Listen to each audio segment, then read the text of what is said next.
Selamat pagi. Assalamualaikum warahmatullahi wabarakatuh. Salam Pancasila. Bagaimana kabarnya semuanya, teman-teman YouTube?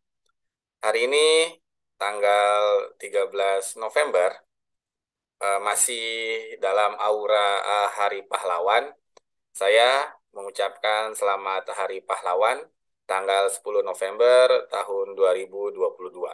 Semoga dengan momentum Hari Pahlawan ini, kita sebagai generasi penerus dapat meneruskan kembali estafet perjuangan para pahlawan negara Indonesia hingga bisa membawa negara Indonesia maju, sejahtera, baldatun, thayyibatun, warobun, gofur. Baik, Bapak Ibu semuanya serta sahabat-sahabat channel YouTube saya, hari ini saya akan menampilkan hasil karya murid-murid, video murid-murid mengenai tentang kasus-kasus pelanggaran HAK yang merupakan materi ataupun tugas akhir semester di kelas 12. Jadi murid-murid kelas 12 saya tugaskan untuk membuat dan membacakan video ataupun kasus-kasus pelanggaran HAM yang terjadi di Indonesia, kemudian mereka record dan mereka upload ke Google Classroom. Kemudian saya nilai. Ini merupakan tugas akhir di semester ganjil atau semester 5 kelas 12, karena nanti di bulan Desember sudah mulai sumatif akhir semester atau penilaian akhir semester ganjil. Oleh karena itu, selamat menyaksikan hasil video dari murid-murid kelas 12. Semoga dengan video ini bisa men-trigger, memicu sahabat-sahabat semuanya di dalam membuat media pembelajaran yang berbasis tugas dan IT. Dan saya juga mohon maaf apabila nanti di dalam video murid-murid saya ada kesalahan pelafalan ataupun ada kesalahan data. Ini semuanya adalah murni sebagai tugas dan pembelajaran bagi murid-murid saya. Semoga bermanfaat, dan jikalau Bapak Ibu serta sahabat-sahabat semuanya mempunyai request atau keinginan apa sih yang harus kita bahas di channel YouTube saya, jangan lupa komen di bawah ini ya. Dan saya sebagai konten kreator sangat-sangat menginginkan feedback atau umpan balik dari Bapak Ibu serta sahabat-sahabat semuanya demi berkembangnya channel YouTube saya. Baik, selamat menyaksikan Bapak Ibu, dan jangan lupa like, komen, dan subscribe. Terima kasih. Wabillahi taufiq wal hidayah. Wassalamualaikum warahmatullahi wabarakatuh. Salam Pancasila.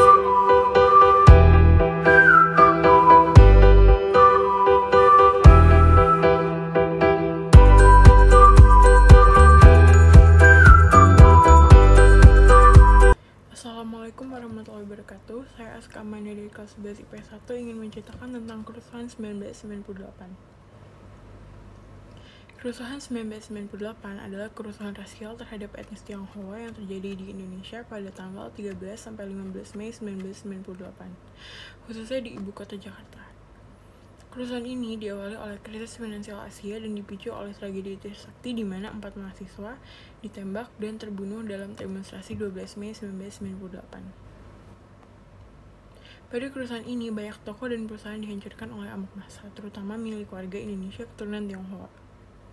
Konsentrasi kerusuhan terbesar terjadi di Jakarta, Medan, dan Surakarta.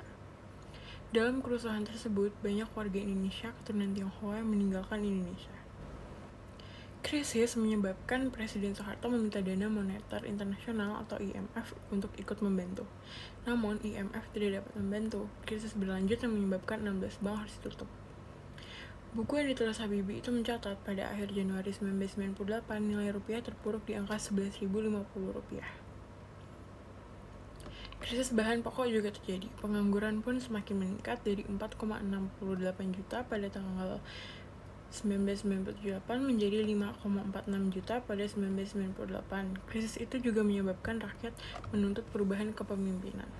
Wacana reformasi pun bergulir, bermula dari diskusi dan aksi di dalam kampus hingga akhirnya demonstrasi terbuka dilakukan mahasiswa di jalan raya. Demonstrasi mahasiswa semakin membesar, terutama setelah terjadi penembakan terhadap mahasiswa yang melakukan demonstrasi di Puncak Sakti. Tragedi Sakti itu disusul terjadinya kerusuhan yang terjadi di Jakarta dan sejumlah kota besar di Indonesia pada 13 dan 14 Mei 1998. Hingga pada 21 Mei 1998 pada pukul 9 WIB, Soeharto mengumumkan sebuah keputusan bersejarah. Dari Credential Rooms di Istana Merdeka, Soeharto menyatakan mundur dan menyerahkan kekuasaan kepada B.J. Habibie yang saat itu menjabat menjadi wakil presiden. Mulai saat itu, B.J. Habibie menggantikan Soeharto sebagai presiden. Wassalamualaikum warahmatullahi wabarakatuh.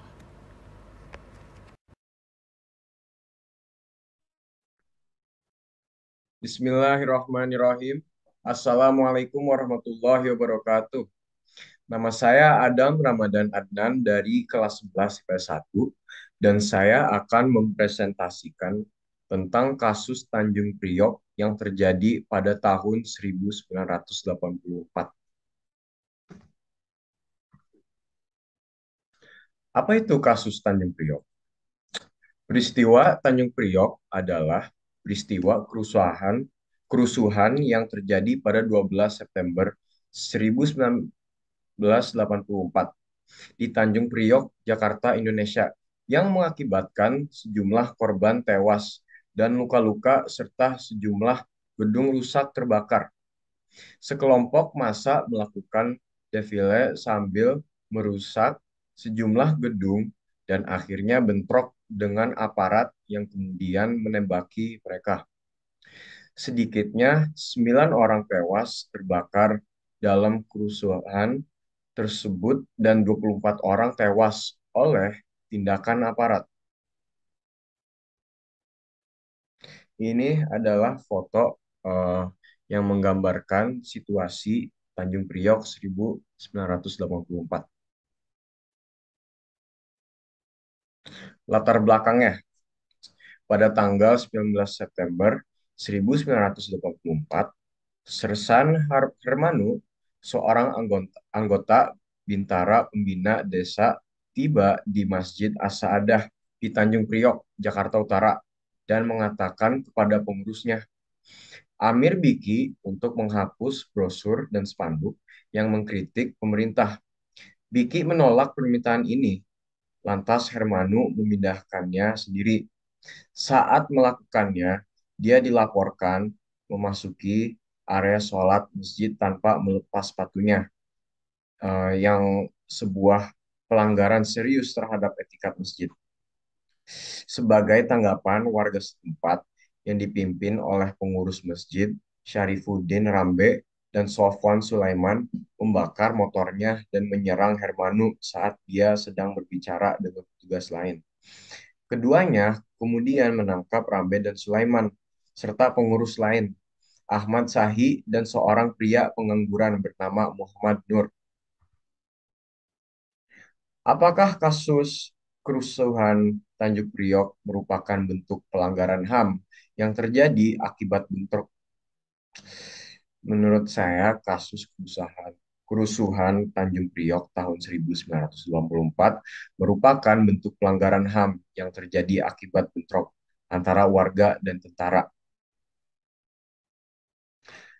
Terima kasih dan terima kasih sudah mendengarkan presentasi saya dan saya mau minta maaf jika ada kesalahan dari saya. Terima kasih. Wassalamualaikum warahmatullahi wabarakatuh.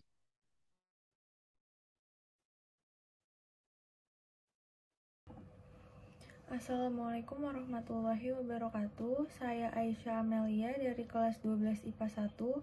Sekarang saya akan membacakan kasus terbunuhnya wartawan Udin. Fuad Muhammad Syarifuddin, 32 tahun, akrab dipanggil Udin, salah seorang wartawan surat kabar harian SKH Bernas yang terbit di Yogyakarta. Ia menjadi tumbal di rezim Orde Baru. Udin dihilangkan karena tulisannya mengusik penguasa kala itu Bupati Bantul Sri Roso Sudarmo, tentara berpangkat kolonel. Beberapa tulisan Udin mengkritis kekuasaan Orde Baru dan militer. Tulisan yang cukup menyengat diantaranya soal pencalonan Bupati Bantul, banyak invisible hand mempengaruhi pencalonan, dan lain-lain. Pria kelahiran Bantul 18 Februari 1964 ini meninggal pada 16 Agustus 1996 pukul 16.50 WIB. Usai dianiaya oleh orang tak dikenal di sekitar rumahnya di Dusun Gelanggan, Samolo, Jalan Parangkritis, kilometer 13 di Yogyakarta, dengan sebatang besi yang dipukul ke kepalanya. Pada tanggal 13 Agustus 1996 pukul 21.30, Udin bergegas pulang malam itu menggunakan Honda Tiger 2000 berwarna merah hati selepas merampungkan pekerjaannya. Raut wajahnya nampak tegang dan gelisah. Ternyata nasib buruk memang menimpanya malam ini. Ia diserang pria tak dikenal tak lama setelah menginjak kaki di rumah. Ia dipukul kepala, dihantam, dan perut disobek besi. Udin terluka parah, tak sadarkan diri. Ia dibawa ke RSU Jebugan, Bantul sebelum akhirnya dipindahkan ke RS Bethesda, Yogyakarta untuk menjalani perawatan intensif. 3 hari kemudian, Jumat 16 Agustus 1996, tepat hari ini 25 tahun yang lalu, pihak RS Bethesda memberi kabar operasi tak mampu menghentikan pendarahan hebat di kepalanya. Nyawa Udin tak tertolong. Ia meninggal dunia pukul 16.50. Meninggalnya Udin adalah bukti betapa brutalnya rezim Orde Baru yang tak menghargai nyawa manusia. Udin tewas tanpa tahu siapa yang membunuhnya dan apa motif di belakangnya. Sekian penjelasan dari saya. Terima kasih. Wassalamualaikum warahmatullahi wabarakatuh. Assalamualaikum warahmatullahi wabarakatuh. Saya Nokal Zainabil dari kelas 12 IPA 2 ingin membacakan tentang kisah kerusuhan Mei 1998. Kerusuhan Mei 1998 adalah kerusuhan rasial terhadap etnis Tionghoa yang terjadi di Indonesia pada 13 Mei hingga 15 Mei 1998, khususnya di ibu kota Jakarta. Namun juga terjadi di beberapa daerah lain. Kerusuhan ini diawali oleh krisis finansial Asia dan dipicu oleh tragedi Trisakti, di mana 4 mahasiswa Universitas Trisakti ditembak dan terbunuh dalam demonstrasi 12 Mei 1998. Hal ini pun mengakibatkan penurunan jabatan Presiden Soeharto serta pelantikan B.J. Habibie. Kerusuhannya. Pada kerusuhan ini, banyak tokoh dan perusahaan dihancurkan oleh amukan massa, terutama milik warga Indonesia keturunan Tionghoa. Konsentrasi kerusuhan terbesar terjadi di Jakarta, Medan, dan Surakarta. Dalam kerusuhan tersebut, banyak warga Indonesia keturunan Tionghoa yang meninggalkan Indonesia. Tak hanya itu, seorang aktivitas relawan kemanusiaan yang bergerak di bawah Romo Sadewa bernama Ita Martadina Haryono yang masih seorang siswi SMU berusia 18 tahun juga diperkosa, disiksa, dan dibunuh karena aktivitasnya. Ini menjadi suatu indikasi bahwa kasus pemberontakan dan kerusakan ini digerakkan secara sistematik, tak hanya sporadis. Amuk massa ini membuat para pemilik toko di kedua kota tersebut ketakutan dan menulis muka toko mereka dengan tulisan milik pribumi atau pro-reformasi, karena penyerangan hanya fokus ke orang-orang Tionghoa. Beberapa dari mereka tidak ketahuan, tapi ada juga yang ketahuan bukan milik pribumi. Sebagian masyarakat mengasosiasikan peristiwa ini dengan peristiwa Kristallnacht di Jerman pada tanggal 9 November 1938 yang memiliki titik awal penganiayaan terhadap orang-orang Yahudi dan berpuncak pada pembunuhan massal yang sistematis atas mereka di hampir seluruh benua Eropa oleh pemerintahan Jerman Nazi. Sampai bertahun-tahun berikutnya, pemerintah Indonesia belum mengambil tindakan apapun terhadap nama-nama yang dianggap kunci dari peristiwa kerusuhan Mei 1994. Pemerintah mengeluarkan pernyataan yang menyebutkan bahwa bukti-bukti konkret tidak dapat ditemukan atas kasus-kasus pemberontakan tersebut. Tetapi pernyataan ini dibantah oleh banyak pihak. Sebab dan alasan kerusuhan ini masih banyak diliputi ketidakjelasan dan kontroversi sampai hari ini. Namun umumnya masyarakat Indonesia secara keseluruhan setuju bahwa peristiwa ini merupakan sebuah lembaran hitam sejarah Indonesia. Sementara beberapa pihak, terutama pihak Tionghoa, berpendapat ini merupakan tindakan pembasmian atau genosida terhadap orang Tionghoa. Walaupun masih menjadi kontroversi apakah kejadian ini merupakan sebuah peristiwa yang disusun secara sistematis oleh pemerintah atau provokasi di kalangan tertentu hingga menyebar ke masyarakat. Baik, segitu saja dari saya. Sekian. Wassalamualaikum warahmatullahi wabarakatuh. Assalamualaikum warahmatullahi wabarakatuh. Hai, perkenalkan, nama saya Amalia Khairunisa Darwis dari kelas 12 IPA 3. Dan hari ini saya akan bercerita sedikit mengenai kasus bom Bali pertama yang terjadi pada tahun 2002. Kasus bom Bali pertama terjadi di Kuta Bali pada tanggal 12 Oktober tahun 2002, tepatnya pada pukul 11 malam waktu Indonesia Tengah. Dan tempat yang menjadi sasaran untuk pengeboman adalah Seri Club, Paddy's Pub, dan Konsulat Jenderal Amerika Serikat. Dan kebetulan Seri Club dan Paddy's Pub adalah tempat hiburan malam yang terletak di Kuta Bali. Dan motif serangan ini adalah serangan bom bunuh diri, dan 203 orang harus kehilangan nyawanya, sedangkan 209 orang lainnya harus terluka parah. Dan serangan ini dilakukan oleh suatu organisasi yang bernama Jamaah Islamiyah Indonesia. Dan berikut merupakan salah satu foto pasca kejadian. Akibat dari pengeboman ini, banyak masyarakat Bali yang terganggu perekonomiannya dan pariwisatanya karena banyaknya turis mancanegara yang takut untuk pergi ke Bali. Dan berikut ini merupakan ke-6 pelaku pengeboman bom Bali yang pertama, yaitu Imam Samudra, ada Umar atau disebut juga Patek, Idris atau Joni Hendrawan, M. Ali Imron atau Alik, Dul Matin atau Amar Usman, dan Umar atau Wayan. Adapun latar belakang terjadinya bom Bali 1 adalah salah satunya karena ada rencana balas dendam dari peristiwa Ambon dan Poso, karena banyaknya umat muslim yang terbunuh pada peristiwa tersebut. Akhirnya, pada 12 Oktober itu menjadi tanggal untuk memperingati para korbannya, dan pemerintah setempat membuatkan sebuah monumen untuk mengenang para korbannya seperti ini.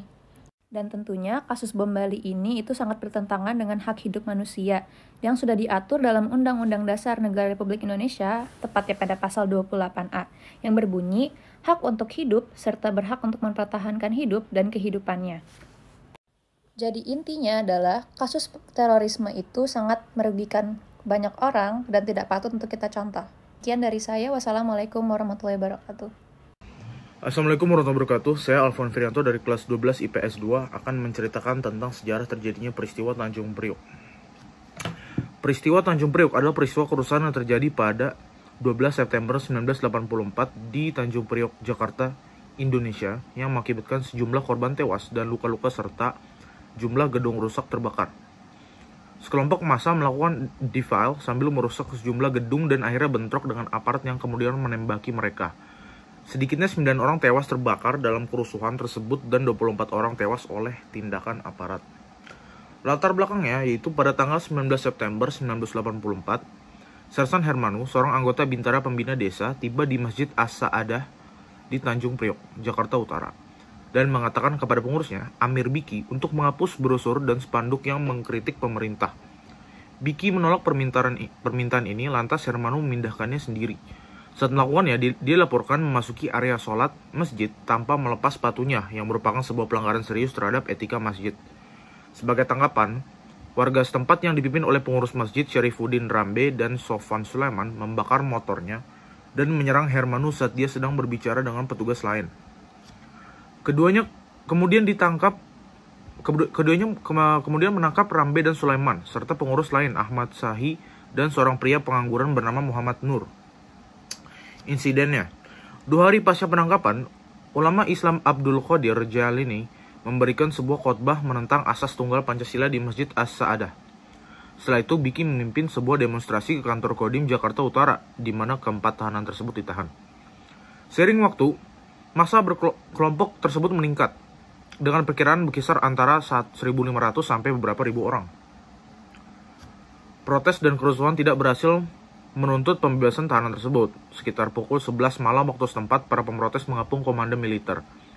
Personel dari militer Batalion Artileri Pertahanan Udara ke-6 menembaki para pemrotes. Sekitar tengah malam, saksi mata melihat Komandan Militer Jakarta, Tri Sutrisno, dan Kepala Angkatan Bersenjata Murdani yang mengawasi pemindahan korban. Mayat-mayat itu dimasukkan ke dalam truk militer dan dikuburkan di kuburan yang tidak bertanda, sementara yang terluka dikirim ke rumah sakit militer Gatot Subroto. Akibatnya ialah Setelah kerusuhan tersebut, militer melaporkan bahwa mereka dipicu oleh seorang pria berpakaian militer palsu yang membagikan selebaran anti pemerintah bersama dengan 12 komplotannya. Dilaporkan dari orang yang ditahan, Jenderal Hartono Reksodarsono ditangkap karena diduga menghasut kerusuhan tersebut. Setelah menjalani persidangan 4 bulan, dia divonis bersalah. Dia akhirnya dibebaskan pada bulan September 1990 setelah menjalani hukuman penjara 5 tahun. Setelah kerusuhan tersebut, setidaknya 169 warga sipil ditahan tanpa surat perintah dan beberapa dilaporkan disiksa. Para pemimpin ditangkap dan diadili karena tuduhan subversif, kemudian diberi hukuman panjang. Yang lainnya termasuk Amir Biki termasuk di antara mereka yang terbunuh. Laporan awal menyebutkan 20 orang tewas. Catatan resmi saat ini memberikan total 24 korban tewas dan 54 orang terluka, termasuk militer. Sementara korban selamat melaporkan lebih dari 100 orang tewas. Masyarakat Tanjung Priok memperkirakan total 400 orang terbunuh atau hilang, sementara laporan lainnya menyatakan hingga lebih dari 700 korban. Gencara gerakan hak asasi manusia pasca lengsernya Soeharto pada tahun 1998, beberapa kelompok dibentuk untuk mengadvokasi hak-hak korban, termasuk Yayasan 12 September 1984, Solidaritas Nasional untuk Peristiwa Tanjung Priok 1984, dan Keluarga Besar untuk Korban Insiden Tanjung Priok didirikan oleh Janda Biki Dewi Wardah dan Putra Beni. Kelompok-kelompok ini mendorong Dewan Perwakilan Rakyat dan Komnas HAM untuk menyelidiki lebih lanjut tragedi tersebut. Di DPR, perwakilan AM, Fatwa, dan Abdul Qadir Jailani yang pernah ditangkap setelah tragedi tersebut mendesak penyelidikan lebih lanjut. Pada tahun 1999, Komnas HAM sepakat untuk menyelidiki insiden tersebut, membentuk Komisi Investigasi dan Pemeriksaan Pelanggaran HAM di Tanjung Priok, atau yang dikenal dengan insiden Tanjung Priok. Lalu insiden tersebut sekarang dicap sebagai salah satu insiden pelanggaran hak asasi manusia terbesar di sepanjang sejarah Indonesia. Sekian yang dapat saya sampaikan. Wassalamualaikum warahmatullahi wabarakatuh. Assalamualaikum warahmatullahi wabarakatuh. Perkenalkan, nama saya Syahdi Nurrahma dari 12 IPA 2 akan menjelaskan kasus terbunuhnya Marsina. Marsina adalah seorang aktivitas dan buruh pabrik pada masa Orde Baru, bekerja pada PT Catur Putra Surya (CPS) di Porong Sidoarjo, Jawa Timur yang diculik dan kemudian ditemukan terbunuh pada 8 Mei 1993.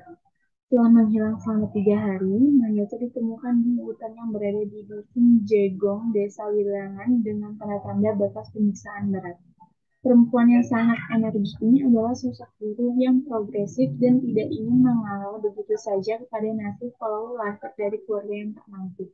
Salah satu sisi menarik dari Marsina adalah dia merupakan seorang yang memiliki hobi membaca dan selalu mendapat juara di sekolahnya.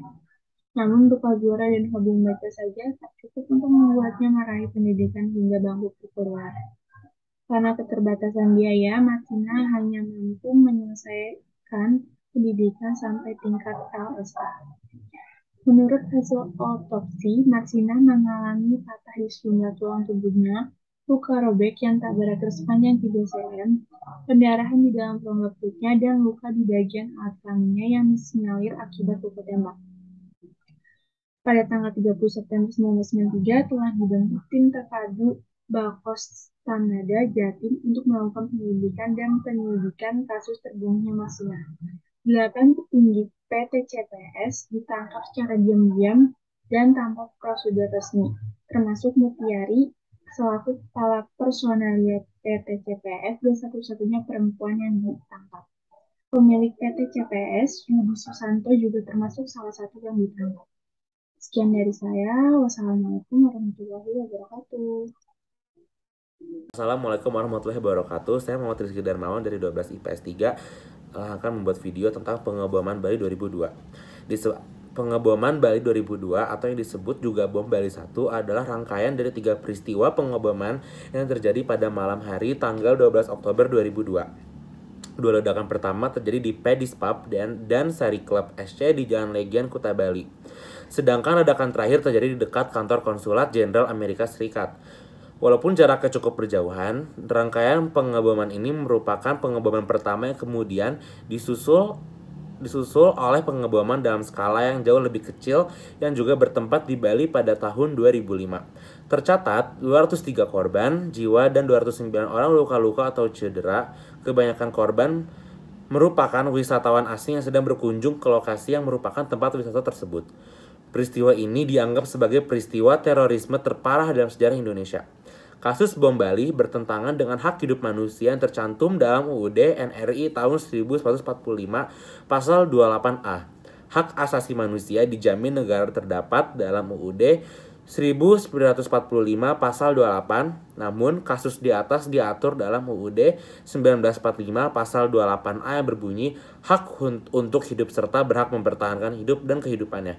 Dengan demikian, jawabannya HAM pengeboman Bali 2002 ini termasuk UUD NRI tahun 1945 pasal 28A. Sekian dari saya. Wassalamualaikum warahmatullahi wabarakatuh. Assalamualaikum warahmatullahi wabarakatuh. Perkenalkan, nama saya Salma Kalista Murad dari 12 IPS 3. Hari ini saya akan membacakan tentang kasus bom Bali. Kasus ini terjadi pada malam hari tanggal 12 Oktober tahun 2002. Latar belakang peristiwa ini berasal dari peristiwa kerusuhan yang terjadi di Poso dan Ambon. Bom Bali adalah balas dendam para teroris karena dalam kedua peristiwa tersebut banyak umat muslim terbunuh akibat konflik yang terjadi. Selain itu, bom Bali dilakukan untuk membela rakyat dalam sejarah perang Afghanistan atas penindasan yang dilakukan Amerika Serikat. Karena para teroris menganggap penyebab perang Afghanistan sangat menindas rakyat di sana. Dua ledakan pertama terjadi di Paddy's Pub dan Sari Club di Jalan Legian Kuta Bali, sedangkan ledakan terakhir terjadi di dekat kantor Konsulat Jenderal Amerika Serikat. Rangkaian peristiwa ini merupakan pengeboman pertama yang kemudian disusul oleh pengeboman dalam skala yang jauh lebih kecil yang juga bertempat di Bali pada tahun 2005. Tercatat 203 korban jiwa dan 209 orang luka-luka atau cedera. Kebanyakan korban merupakan wisatawan asing yang sedang berkunjung ke lokasi yang merupakan tempat wisata tersebut. Latar belakang peristiwa bom Bali terjadi juga karena para teroris menganggap bahwa Bali adalah pusat maksiat dan lokasi yang tidak sesuai dengan ajaran Islam. Para teroris secara umum memang menargetkan lokasi-lokasi yang dianggapnya menjadi pusat kemaksiatan. Bom yang digunakan berjenis TNT seberat 1 kg dan di depan Sari Club merupakan bom RDX berbobot antara 50-150 kg. Peristiwa ini dianggap sebagai peristiwa terorisme terparah dalam sejarah Indonesia. Sekian dari saya, kurang lebihnya mohon maaf. Terima kasih. Wassalamualaikum warahmatullahi wabarakatuh.